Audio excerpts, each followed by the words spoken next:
I was standing in my kitchen making sweet potato pie when my phone rang with a number I didn't recognize. Something told me to answer it anyway. The woman on the other end said she was calling from the Internal Revenue Service, Financial Crimes Division, and asked if I was Alma Hendricks. My hands started shaking so bad I had to put down my rolling pin. "Yes, ma'am. That's me," I said, my voice barely above a whisper. "Mrs. Hendricks, we're investigating some unusual activity on your retirement accounts. Large withdrawals and transfers over the past 18 months that triggered our fraud detection system. We need to ask you some questions." My heart dropped straight through the floor. I lowered myself into a chair at my kitchen table, the same table where I'd raised 3 children and hosted Sunday dinners for 30 years. "I don't understand. What withdrawals? I haven't touched that money." There was a pause. "Ma'am, are you telling me you didn't authorize multiple transfers totaling over $200,000 from your accounts?" The room started spinning. $200,000? That was everything I'd saved from 42 years of working as a school cafeteria manager. Every penny I'd put away for my old age, for emergencies, for leaving something behind for my grandchildren. "No," I whispered. "No, I never authorized anything like that."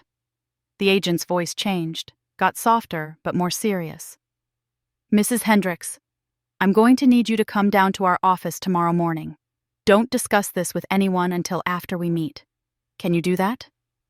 I said yes, wrote down the address with trembling hands, and sat there staring at my unfinished pie for I don't know how long.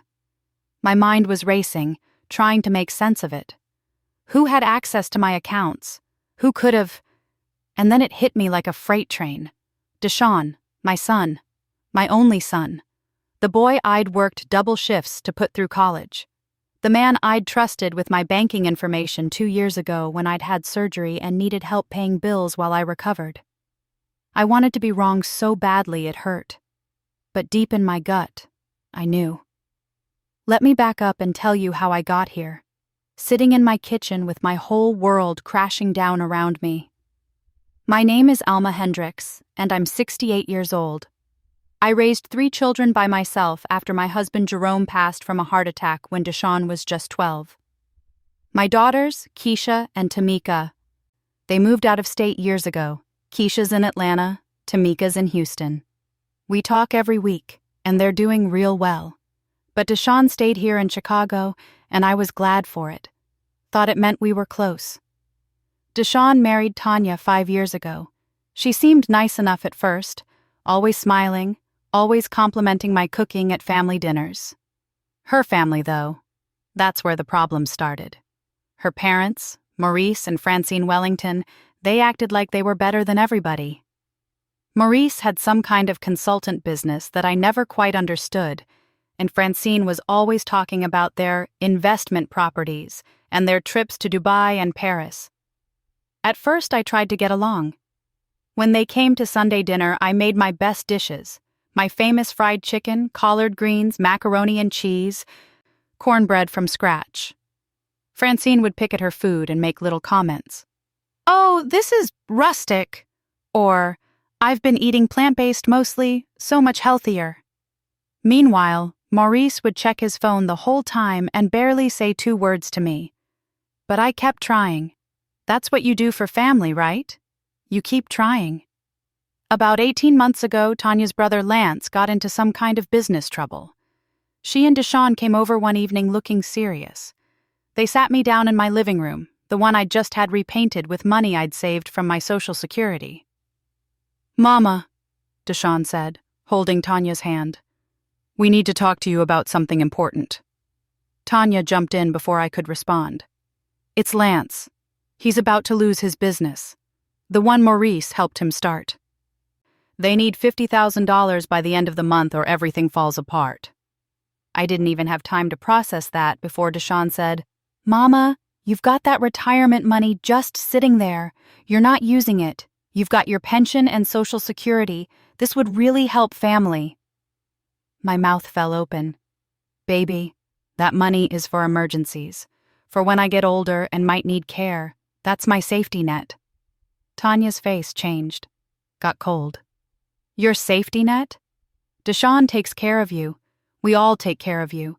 You're sitting in a paid-off house eating good every day while Lance is about to lose everything. But I guess family doesn't matter when you've got yours, right? Before we continue, please drop a comment if you've ever experienced something like this. We'd love to hear your story, and subscribe to the channel to help us grow. I looked at my son, waiting for him to defend me, to tell his wife she was out of line. Instead, he looked down at his hands. "Mama," he said quietly, "it's just 50,000. You've got way more than that. Would it kill you to help?" Something twisted in my chest. Deshawn, I worked 42 years for that money.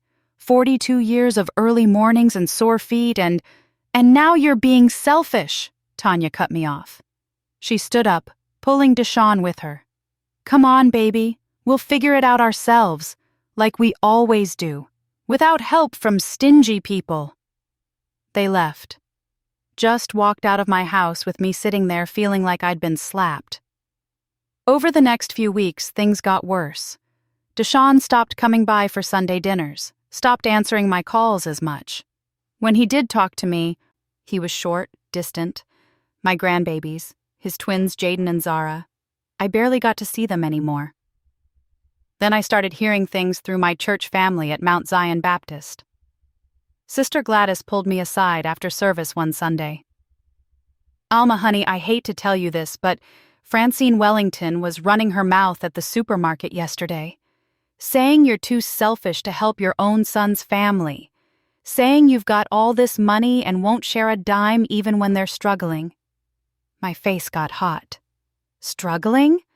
Maurice and Francine just got back from France. Sister Gladys squeezed my hand.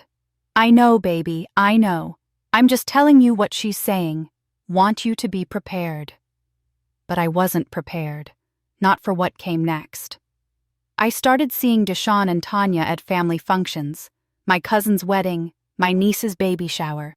Every time, they'd be surrounded by Tanya's family, and they'd all get quiet when I walked up. Francine would give me these tight little smiles that didn't reach her eyes. Maurice wouldn't even look at me.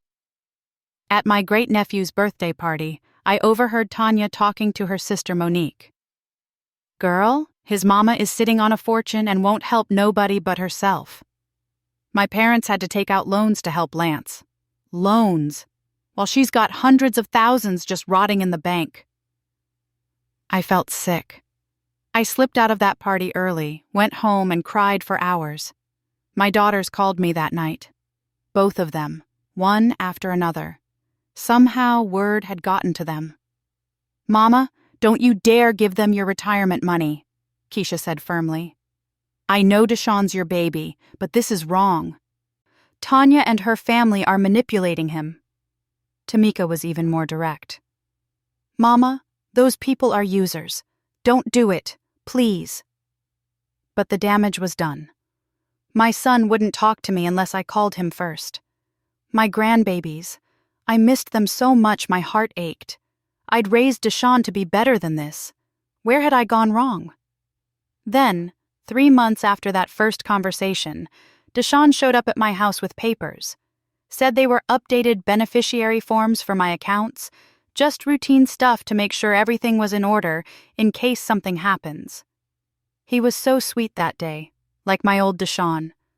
Brought me flowers, kissed my cheek, told me he loved me. I signed those papers without reading them carefully. I trusted my son. That's the thing nobody tells you about betrayal. It works because you love the person doing it to you. After that, I noticed little things.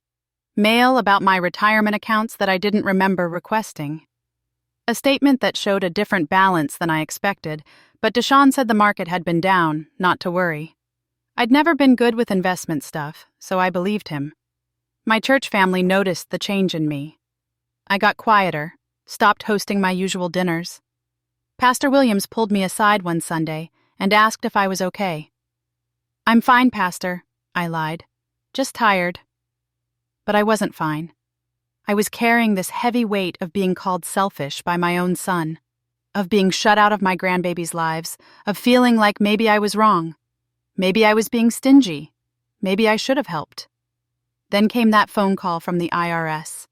Now, sitting in my kitchen the night before I had to go to their office, I finally really looked, at my account statements online. My hands shook as I logged in. The numbers on the screen didn't make sense, couldn't make sense. Withdrawals, transfers, dozens of them over 18 months. 10,000 here, 15,000 there, 25,000, 30,000, on and on and on. The room tilted. I grabbed the edge of the table to steady myself. $237,000. Gone. My life savings, everything I'd worked for, every sacrifice I'd made. Just gone. And I knew exactly where it went. To Lance's business. To Maurice and Francine's loans. To Tanya's family while they called me selfish for not giving them more. I sat there until the sun came up, going through every statement, every transfer. My son had stolen from me, forged my name, lied to my face while taking everything I had. The next morning, I put on my Sunday best, a navy blue dress and my good shoes, and drove to the IRS building downtown. My hands were steady now. The shock had burned away, leaving something harder behind. The agent who met me was a young black woman named Ms. Copeland. She had kind eyes, but a serious face. "Mrs. Hendricks," she said, spreading papers across the conference table. "I need you to look at these signatures and tell me if they're yours." I looked. Forms, withdrawal slips, transfer authorizations, over and over. My name, but not my handwriting. Close, but not quite right. "No," I said clearly. "I never signed any of these." Ms. Copeland nodded slowly. "That's what we suspected. Mrs. Hendricks, someone has been systematically draining your retirement accounts. Based on the access patterns and the account history, we believe it's someone close to you, someone who had your personal information." My voice came out flat. "My son, Deshaun Hendricks." She didn't look surprised. "We'll need to investigate thoroughly, but yes, that's our primary suspect. Mrs. Hendricks, this is federal fraud, identity theft, forgery, tax evasion on the transfers. If we can prove he did this, he's looking at serious prison time." The words hung in the air between us. Prison. My son. My baby boy. But then, I thought about how he'd looked at me in my living room. How he'd let his wife call me selfish. How he'd smiled while handing me papers to sign, knowing he was robbing me blind. "What do you need from me?" I asked. Miss Copeland leaned forward. "Everything you can tell us. Every conversation, every document, every interaction." "And Mrs. Hendricks? Don't tell anyone about this investigation. Not your son, not his wife, not anyone. Can you do that?" I thought about my grandbabies. About Sunday dinners that would never be the same. About the family I thought I had. Then I thought about 42 years of aching feet and early mornings. Of Jerome's insurance money that I'd saved and invested carefully. Of the life I'd built through nothing but hard work and sacrifice. "Yes," I said. "I can do that." I walked out of that building into the Chicago sunshine, and my phone was already ringing. Deshaun. "Hey, Mama," he said, his voice warm like butter. "Haven't talked to you in a while. Tanya and I were thinking maybe you could come over for dinner this Sunday. The twins have been asking about you." I closed my eyes, took a breath. "That sounds wonderful, baby," I said. "I'd love that." Because now I knew the truth. And I was going to play along while the IRS built their case, brick by brick, until my son and his wife's whole house of lies came crashing down. They wanted to call me selfish. They hadn't seen nothing yet. That Sunday dinner at Deshaun's house was the hardest performance of my life. I showed up with a pound cake I'd baked that morning and a smile plastered on my face. Tanya opened the door wearing designer jeans and a silk blouse that probably cost more than my monthly electric bill. She hugged me, and I had to force myself not to pull away. "Miss Alma, so good to see you," she said, her voice dripping with fake sweetness. Come in, come in. The twins have been so excited. Jaden and Zara came running. And that part, holding my grandbabies, that was real. I squeezed them tight, breathing in their little kid smell of shampoo and grape juice. They were 7 now, getting so big. Grandma, I lost another tooth, Zara announced, showing me the gap in her smile. And I got an A on my math test, Jaden added. I kissed both their foreheads. That's wonderful, babies. I'm so proud of you. Deshaun came out of the kitchen wearing an apron, and for a second, just a second, he looked like the little boy I'd raised. Then I remembered the forged signatures, the stolen money, the lies. Hey, Mama, he said, kissing my cheek. Glad you could make it. I'm trying out a new recipe for jerk chicken. I smiled. Can't wait to try it, baby. We sat down to eat, and I noticed everything. The new furniture in the living room, a leather sectional that had to cost $5,000 at least. The massive TV on the wall, the fancy light fixtures, the kids' brand new tablets sitting on the coffee table. My money. All of it. My money. Tanya kept up a steady stream of chatter. Maurice and Francine just got back from Cancun. They invited us to come next time. Wouldn't that be nice, babe? A family vacation? Deshaun nodded. Yeah, the kids would love it. Maybe next summer. I cut my chicken into small pieces, chewing carefully. That's nice. How's Lance doing? His business okay now? I watched them exchange a quick glance. Tanya's smile got tighter. Oh, much better. The investment paid off. He's expanding, actually, opening a second location. That's wonderful, I said, taking a sip of water. Must have been a big investment to turn things around like that. Another glance between them. Deshaun cleared his throat. Yeah, well, family helps family, right, Mama? The irony of him saying that to me, after stealing my life savings, almost made me laugh. But I just nodded. That's right, baby. Family helps family. After dinner, while Tanya took the kids upstairs for their bath, Deshaun and I sat in the living room. He poured himself a glass of expensive whiskey, probably $50 a bottle, and offered me wine. I declined. Mama, he said, settling into his fancy leather couch. I'm glad we're talking again. I know things were tense for a while. I looked at my son. Really looked at him. When had he become this person? This stranger who could steal from his own mother and sleep at night? I missed you, I said. And that was true. I missed the son I thought I had. Missed you too. He smiled. And look, I know Tanya's family can be a lot sometimes, but they're good people. They've been real generous with us. Generous. With my money. I'm sure they have, I said softly. My phone buzzed in my purse. A text from Ms. Copeland. Call me tomorrow. Important update. The next morning, I was at the IRS office by 9 o'clock. Ms. Copeland wasn't alone this time. There was a federal prosecutor with her, a serious-looking brother in his 40s named Mr. Garrett. Mrs. Hendricks, Ms. Copeland said, we've made significant progress.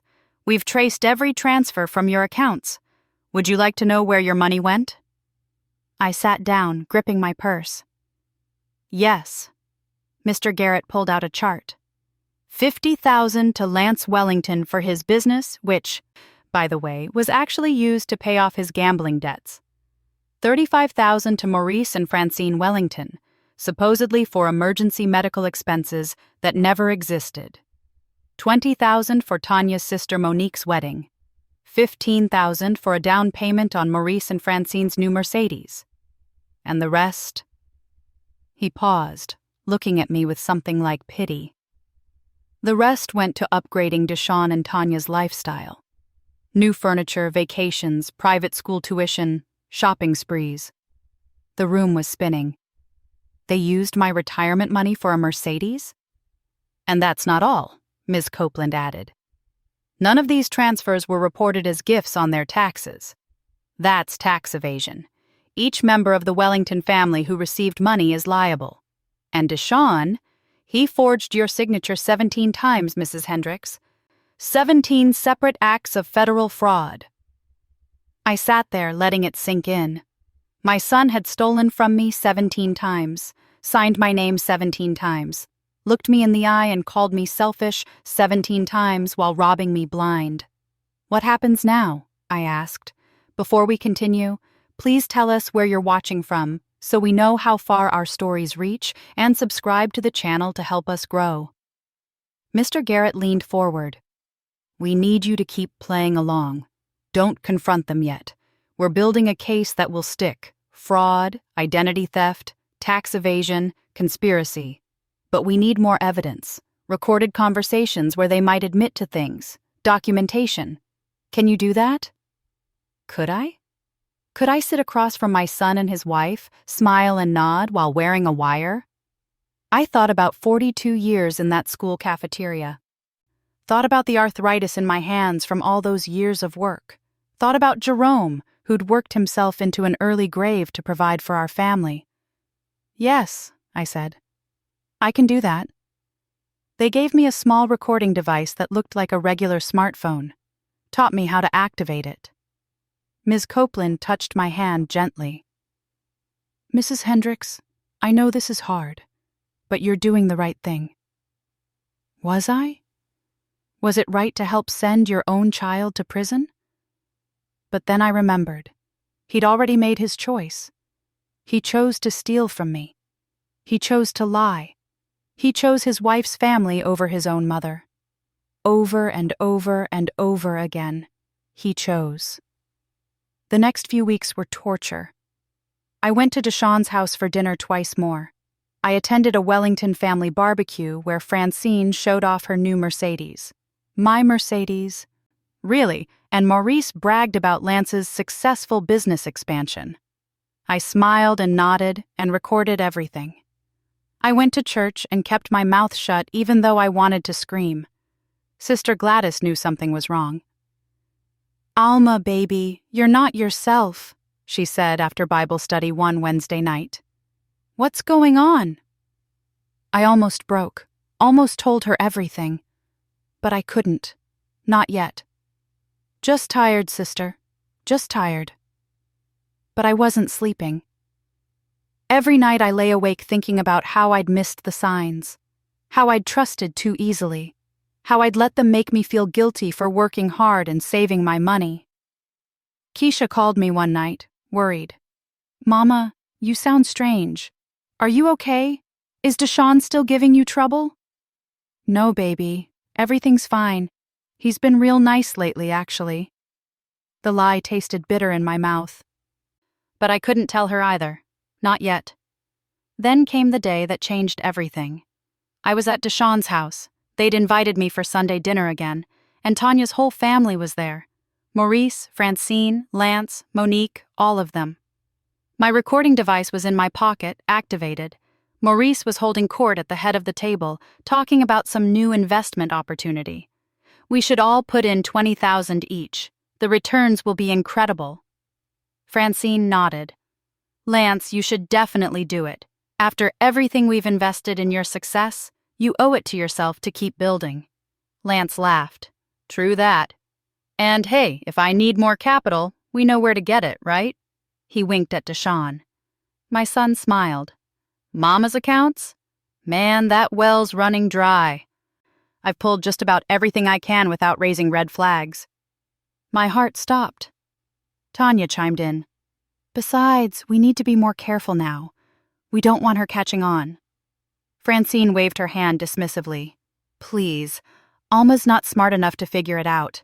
She can barely work her cell phone. As long as Deshawn keeps sweet-talking her, we're fine. They all laughed. All of them. Sitting around the table eating food I'd brought, using furniture bought with my money, laughing about how stupid I was. Monique added, Girl, remember when you told her you needed that money for Lance's business? And she bought it completely? That was good, Tanya admitted. But the best part was calling her selfish. That really got to her. Made her feel so guilty she stopped asking questions. Maurice raised his glass. To family. And to Alma Hendricks, the gift that keeps on giving. They all clinked glasses. Every single one of them. I stood up. My chair scraped against the floor, loud in the sudden silence. "Grandma, you okay?" little Zara asked. I looked at my grandbabies, the only innocent ones in the room. Then I looked at my son. "I need to use the restroom," I said quietly. I walked to the bathroom, closed the door, and leaned against the sink. My hands were shaking so badly I could barely turn on the faucet. I splashed cold water on my face and looked at myself in the mirror. This was it. This was the evidence Mr. Garrett needed. They'd just confessed to everything. The fraud, the conspiracy, the manipulation. All on tape.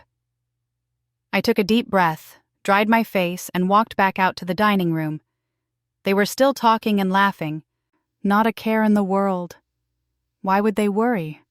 I was just stupid old Alma, too dumb to figure anything out.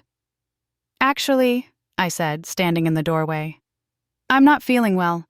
I think I need to go home." Deshawn looked concerned, or pretended to. "You okay, Mama? You need me to drive you?" "No, baby, I'm fine. Just tired. You know how it is at my age." Tanya smiled that fake smile. "Of course, Miss Alma, we understand. Let me pack up some leftovers for you." I let her pack up food in my stolen Tupperware, bought with my stolen money. Let Deshawn walk me to my car and kiss my cheek. Let them all wave goodbye from the porch like we were one big happy family. I drove 2 blocks, pulled over, and called Ms. Copeland. "I got it," I said. "I got everything." There was silence on the other end. Then, "Mrs. Hendricks, meet us at the office. Now. It's time to move forward." I drove to the IRS building for what I knew would be the last time before everything exploded. Mr. Garrett was waiting with Ms. Copeland, and they listened to the recording twice. "This is it," Mr. Garrett said, his eyes hard. "This is everything we need. Mrs. Hendricks, we're going to make arrests tomorrow. Early morning, all of them. Deshawn, Tanya, Maurice, Francine, Lance, Monique, the whole conspiracy. Tomorrow. In less than 24 hours, my son would be in handcuffs. The children," I said suddenly. "Jaden and Zara. What happens to them?" Miss Copeland's face softened. "That'll be up to family services and the family. Are you able to take them?" Was I? Could I raise my grandbabies while their parents went to prison? Could I look at them every day and see my son's face? But then I thought about them hearing Maurice mock me, them growing up thinking it was okay to use people, them learning that family meant taking advantage of the ones who love you. "Yes," I said firmly. "Yes, I'll take them." Mr. Garrett nodded. "Good. Now, Mrs. Hendricks, tomorrow is going to be difficult. We'll have agents at multiple locations simultaneously. You should probably not be home. Do you have somewhere you can go?" I thought about Sister Gladys, about my church family, about Keisha and Tamika, who I'd need to call tonight and finally tell the truth. "I'll figure it out," I said. I drove home in a daze, sat in my car in the driveway for 10 minutes before I could make myself go inside. Everything looked the same, my little house, my garden that I'd tended for 30 years, my porch swing where Jerome and I used to sit on summer evenings. But nothing would ever be the same again. I called Keisha first, then Tamika, told them everything. They both cried. Both said they'd be on the next flight to Chicago. "Mama, I'm so sorry," Keisha sobbed. "I should have pushed harder, should have made you see." "No, baby," I cut her off.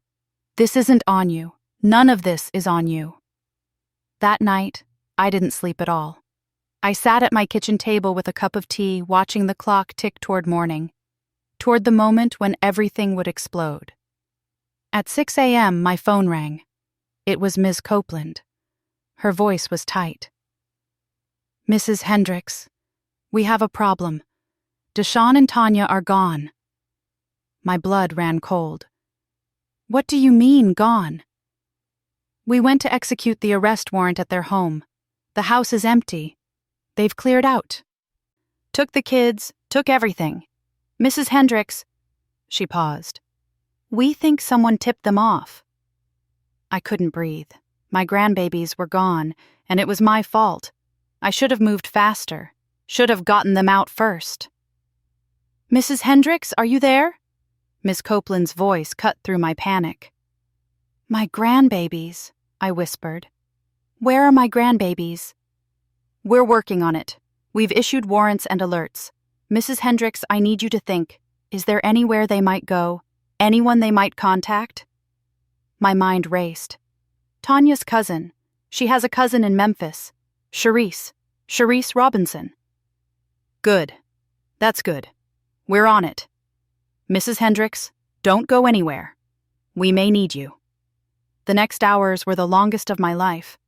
I called Keisha and Tamika, who were already on planes. I called Pastor Williams, who came right over and sat with me, praying while I cried. Then, around noon, my phone rang with a number I didn't recognize. My hands shook as I answered. Mama? It was Deshaun. His voice was tight, scared. I put the phone on speaker so the recording device Ms. Copeland had given me would catch everything. Deshaun? Baby, where are you? Where are my grandbabies? Mama, listen. I don't have much time. Someone's after us. The police or the feds or something. I need money. I need $50,000 wired to me today. The audacity.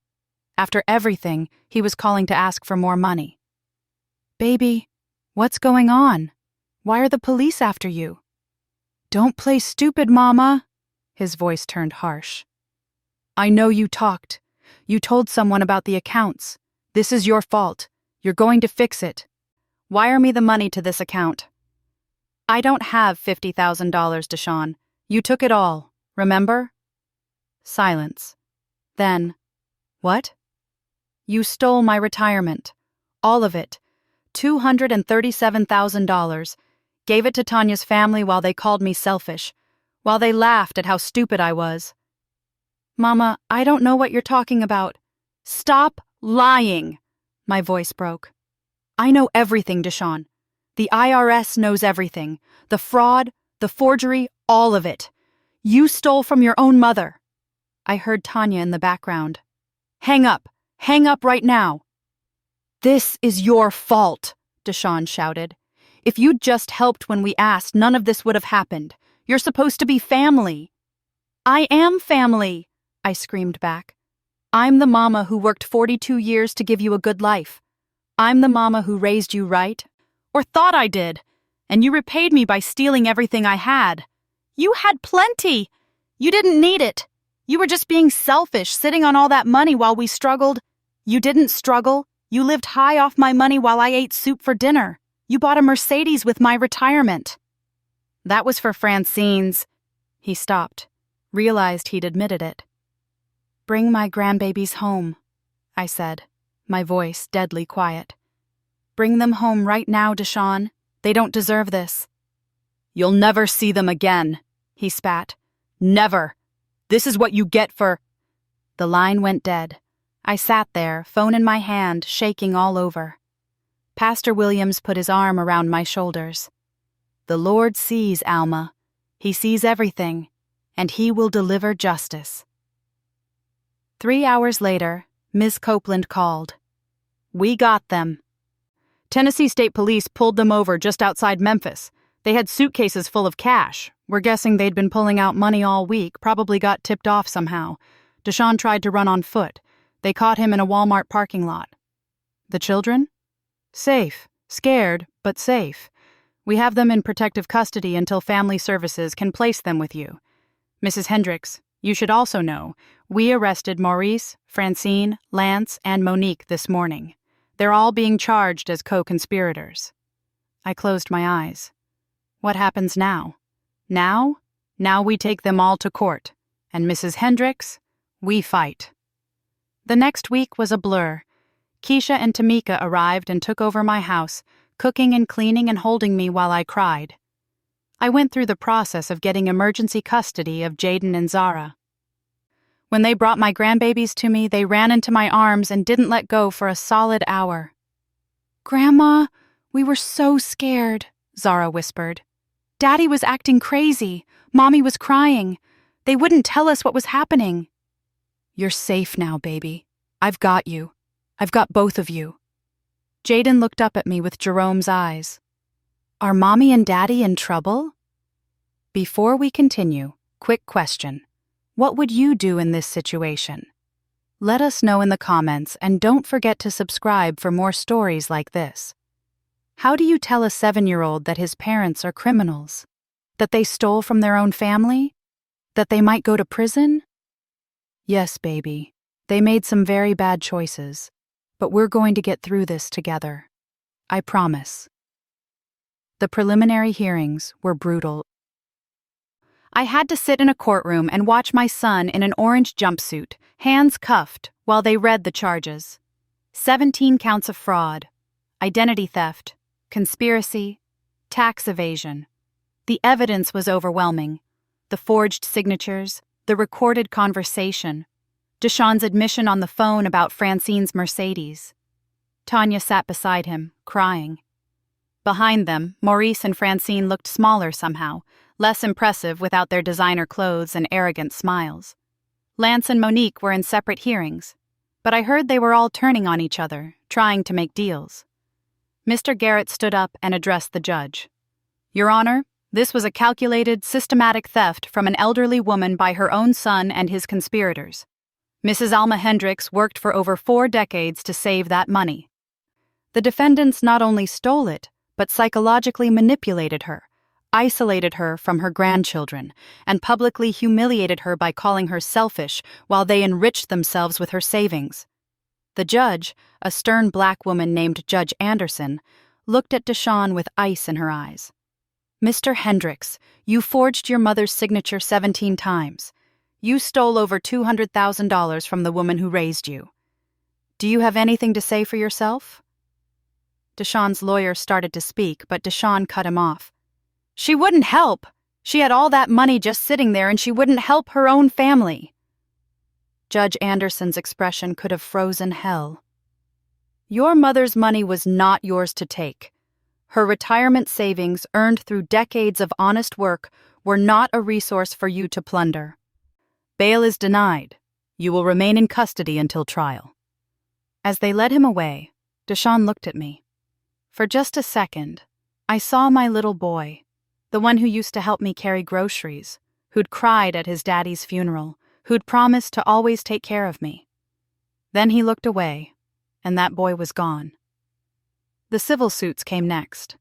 Mr. Garrett connected me with a fierce lawyer named Mrs. Patricia Chen, a woman in her 60s who specialized in elder financial abuse. She went after everyone. "They took your money," she said, fire in her eyes. "Now we take theirs." Maurice and Francine's assets were frozen immediately. The Mercedes, the investment properties, the business, all of it was seized. Lance's expanded business was shut down. Monique's house, bought with my money for her down payment, went into foreclosure. The Wellington family tried to fight it, claimed they didn't know the money was stolen, but the recorded conversation destroyed that defense. They'd laughed about how stupid I was. They'd toasted to me being the gift that keeps on giving. The jury in the civil case deliberated for 2 hours. When they came back, the forewoman stood up and read the verdict. "We find in favor of the plaintiff, Alma Hendricks, in the amount of $237,000 in restitution, plus $150,000 in punitive damages, plus legal fees, plus interest. Furthermore, we find that the defendants Maurice Wellington, Francine Wellington, Lance Wellington, and Monique Reeves acted with malice and shall be jointly and severally liable for the full amount." Mrs. Chen squeezed my hand.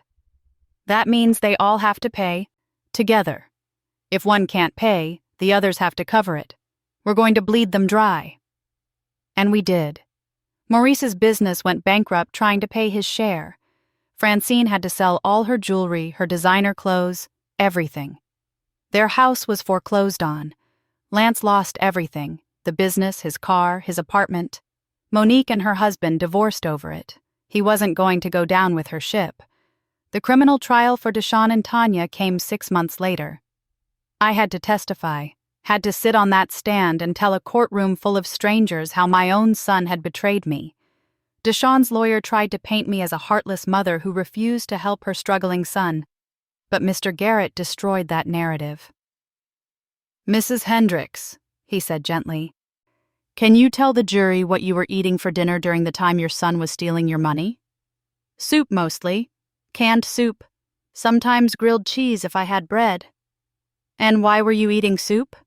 "Because I was trying to save money. My Social Security didn't go as far as it used to, and I wanted to make sure I had enough to help with my grandbaby's school expenses if Deshawn needed it." "And did your son know you were struggling?" "Yes.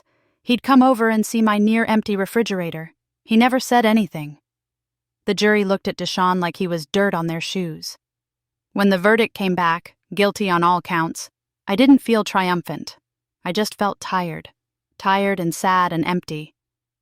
Judge Anderson sentenced Deshawn to 6 years in federal prison. Tanya got 4 years. Maurice and Francine each got 3 years for conspiracy and tax evasion. Lance got 5 years. Monique got 2 years, plus probation. After the sentencing, I went outside and stood in the Chicago sunshine. Keisha and Tamika flanked me, and between us, holding my hands, were Jaden and Zara. "It's over, Mama," Keisha said softly. But was it? My son was going to prison. My family was destroyed. Yes, I'd gotten my money back, all of it, plus damages that meant I was actually better off financially than before. The Wellingtons were ruined, bankrupted by their greed and my justice. But at what cost? Sister Gladys had told me something the week before. "Alma, baby, justice and healing aren't the same thing. You got your justice. Now you gotta work on healing." She was right. The healing came slowly. It came in Sunday dinners with Keisha and Tamika and my grandbabies. It came in the way the twins started smiling again, started feeling safe again. It came in the garden I planted with them, teaching them to grow tomatoes and collard greens. It came in the letter I got from Deshawn 6 months into his sentence. "Mama," it said, "I don't expect you to forgive me. I don't even know if I can forgive myself. I see it now, how wrong I was, how much I hurt you. Tanya filed for divorce. Her family won't talk to her. We lost everything, and we deserve it. But Mama, if you can find it in your heart, please don't let my kids grow up hating me. I was wrong. I know that now. I'm sorry. I'm so sorry." I sat with that letter for a long time, cried over it, prayed over it, talked to Pastor Williams about it. "Can you forgive him?" he asked. "I don't know," I admitted. "Not yet. Maybe not ever. But I can make sure his children know that people can make terrible mistakes and still be human, that we can seek redemption even when we don't deserve it." A year after everything ended, I was sitting on my porch swing on a Sunday afternoon. Jaden and Zara were in the yard, playing with the neighborhood kids. Keisha and Tamika were in my kitchen making dinner. They took turns flying in to help with the twins. My phone rang. An unknown number. For a second, I tensed. Then I answered. "Mrs. Hendricks, this is Mrs. Chen. I wanted to let you know. The last of the restitution just cleared. With interest and the settlement from the civil suit, your accounts now hold over $400,000. You're not just whole again, Alma. You're thriving." I looked at my grandbabies, running and laughing in the sunshine. Looked at my daughters in my kitchen, their voices raised in song. Looked at my little house, my garden, my life that I'd rebuilt from the ashes. Thank you, Mrs. Chen, for everything. After I hung up, I stayed on that porch swing, rocking gently. Jerome's insurance money had started my retirement fund 40 years ago. My 42 years of work had built it. Deshawn's theft had nearly destroyed it. But justice, real justice, had restored it and then some. The Wellingtons were broken, just like they'd tried to break me. Maurice had to get a regular job for the first time in his life. Francine was working retail. Lance was living in a studio apartment, starting over from nothing. Monique had moved in with her parents, who could barely look at her. My son was in prison, learning what it meant to pay for your sins. And me? I was raising my grandbabies, teaching them about hard work and honesty and standing up for yourself. Teaching them that family doesn't mean letting people use you, teaching them that love without respect is just manipulation. Zara ran up to the porch. "Grandma, Jaden says you're making peach cobbler tonight. Is that true?" I smiled, a real smile, one that reached all the way to my heart. "That's right, baby. Your Granddaddy Jerome's recipe. You want to help me make it?" "Yes!" Jaden came running up too. "Can I help?" "Both of you can help. Come on." As we walked into my kitchen, into my house that was full of life and love again, I thought about that day the IRS had called.